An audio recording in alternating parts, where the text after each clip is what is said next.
Gubernur DKI Jakarta Basuki Cahayapurnama atau Ahok menyatakan beberapa pihak yang masih kebanjiran disebabkan belum selesainya proyek normalisasi Kali Ciliwung. Beberapa wilayah yang masih terendam banjir seperti Kampung Pulo, Rawajati, dan Kalibata. Ini karena proyek atasi banjir seperti Sodetan Ciliwung, Banjir Kanal Timur ini belum selesai dikerjakan. Ahok menambahkan proyek Sodetan Ciliwung, Banjir Kanal Timur akan dihentikan untuk sementara waktu hingga musim hujan berakhir karena alat berat yang digunakan pada proyek tersebut tidak dapat difungsikan saat hujan. Ahok juga meminta warga Jakarta untuk sabar dan membantu pemerintah dalam mengantisipasi bencana banjir seperti tidak membuang sampah ke aliran kali.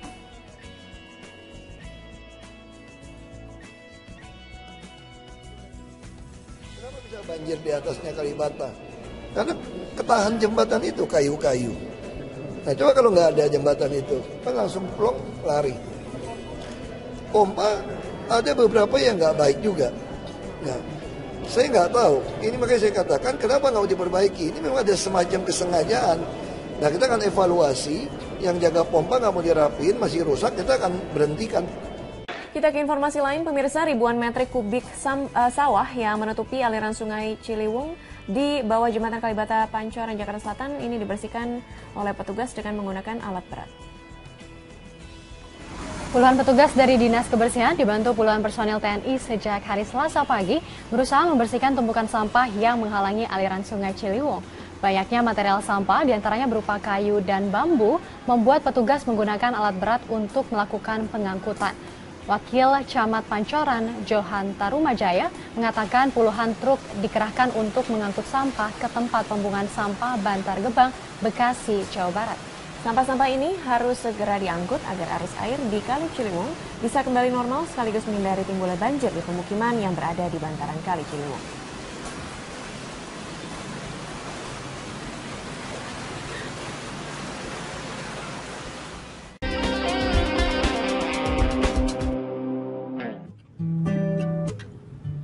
Lihatlah sampah-sampah yang kerap terjaring di pintu air Manggarai. Di antaranya banyak sampah alam seperti ranting pohon. Namun, tak sedikit pula sampah hasil buangan manusia. Inilah sosok Sutisna yang sudah 2 tahun bergelut menghadapi sampah yang menumpuk di pintu air Manggarai setiap musim penghujan tiba. Nah, kalau untuk sampah sih kita tergantung cuaca juga ya. Kalau semacam cuaca musim hujan begini emang selalu banyak. Nah, kalau untuk semacam kayak contoh kayak gini emang jelas kewalahan kalau buat tenaga manual. Kita kadang-kadang kan sampah bukan sampah apa yang ringan-ringan. Bambu juga semacam pohon-pohon gede besar kan. Membersihkan sampah yang tersangkut di pintu air Manggarai sudah menjadi makanan sehari-hari Sutisna selama 2 tahun terakhir. Pria berusia 35 tahun ini tak sendiri. Ia ditemani 7 orang petugas kebersihan lainnya, bergantian jam jaga setiap hari selama 24 jam. Pinggiran kali gini kita ya minta kesadarannya aja lah. Kita buat jaga dari banjiran juga. Kita buat saling ini jaga kebersihan juga lah. Mencegah datangnya banjir bukan hanya pekerjaan Sutisna dan pemerintah DKI, tapi juga masyarakat untuk tidak membuang sampah lagi sembarangan. Clara Alverina, Ajat Hudianto, Metro TV. Ya, Anda kembali menyaksikan It Eleven Show masih dengan perbincangan kita dengan Kepala Dinas Kebersihan, Pak Haji. Pak Haji, kita juga tadi Pak beritanya petugas kebersihan bekerja. Ini sistemnya gimana sih Pak sebenarnya untuk para petugas ini juga bisa setiap mengontrol juga, membersihkan juga, karena kan kita tahu juga sudut kota Jakarta ini bisa dikatakan hampir banyak juga yang mengalami penumpukan sampah. Ya. Jadi begini, kami membagi mereka di semua ruas-ruas kali, sungai, waduk, danau. Ya, artinya mereka kita tempatkan sesuai dengan beban kerjanya, sesuai dengan jumlah personilnya di lokasi-lokasi yang sudah kita plotting. Misal di Banjir Kanal Timur, di Banjir Kanal Barat, ya, di Kali Mukefart, di Cengkareng, dan artinya sudah ada kita tempatkan personil berikut juga dengan pengawas dan pemantaunya. Nah, tugas mereka lah nantinya yang harus mereport penanganan sampah selama di 8 jam itu. Tapi kita atur piket. Nanti ada yang juga datang siang, apalagi di musim penghujan begini, nggak boleh semuanya dari pagi hanya sampai siang dan sore. Habis itu malam dan paginya kosong. Justru kita mulai mengatur penempatan personil mereka di alat-alat berat yang kita tempatkan. Yang pertama alat beratnya juga harus aman, yang kedua juga mereka harus memantau setiap perkembangan ketinggian air yang ada di lokasi tempat beban mereka Ada bekerja. berapa personil yang dikerahkan untuk Semuanya total ada pembersihan 4.300. 4.300 itu di dalamnya juga sudah ada operator-operator alat berat. Kemudian tadi para pembersih kali dan sungai. Mereka kita cek keberadaan mereka terus secara terus menerus, dan hari Minggu saya kumpulkan seluruh pekerja lepas ya, artinya PHL ini yang yang menjaga di pintu-pintu air, yang menjaga di rumah-rumah pompa. Artinya mereka harus mereport kepada kita perkembangan setiap saat apa yang terjadi di lokasi tersebut, sambil mereka melakukan pembersihan sampah-sampah yang ada di pintu-pintu air tersebut. Oke, jadi perkembangan itu bisa juga diakses oleh masyarakat ya. Tadi lewat Twitter tadi. Kemudian ada Smart City. Ada ya, DKI meluncurkan adanya Smart City atau Clue. Ya, silakan masyarakat dengan Androidnya, smartphone-nya bisa langsung memfoto apapun kejadian, baik masalah sampah, masalah pertamanan, masalah PKL dan lain-lain, yang langsung bisa dimonitor oleh para lurah sampai dengan Pak Ahok, Pak Gubernur, yang akan memantau kinerja kita dalam penanganan permasalahan di ibu kota. Jadi masyarakat bisa ikut berpartisipasi, Bisa memberikan informasi, bisa, gitu. Kita pantau sama-sama lah ya, seperti itu, bagaimana kondisi kali. Lalu target berikutnya ini fokusnya di mana? Daerah sebelah? Ya, yang sebetulnya begini, penanganan sampah khususnya di kali, sungai, waduk dan danau ini kan juga membutuhkan peran serta masyarakat. Tidak bisa semuanya hanya dibebankan kepada peran dari para petugas kebersihan yang ada di kali dan sungai. Ya, jadi kami mohon masyarakat, contoh yang sudah baik misalnya ada di kawasan Ciliwung Condet, itu ada namanya Masyarakat Peduli Ciliwung, MAPECI singkatannya.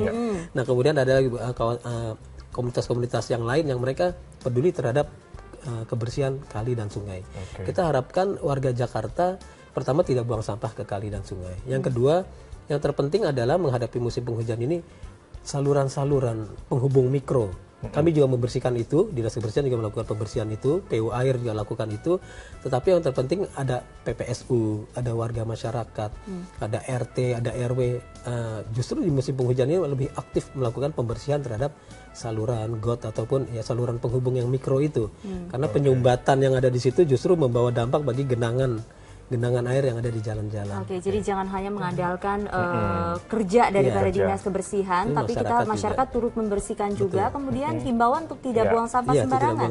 Ada sanksinya nggak sih sejauh ini? Di Perda 3 2013 ada. Kalau bagi pelaku pembuang sampah di kali dan sungai itu ada denda 500.000 per orang.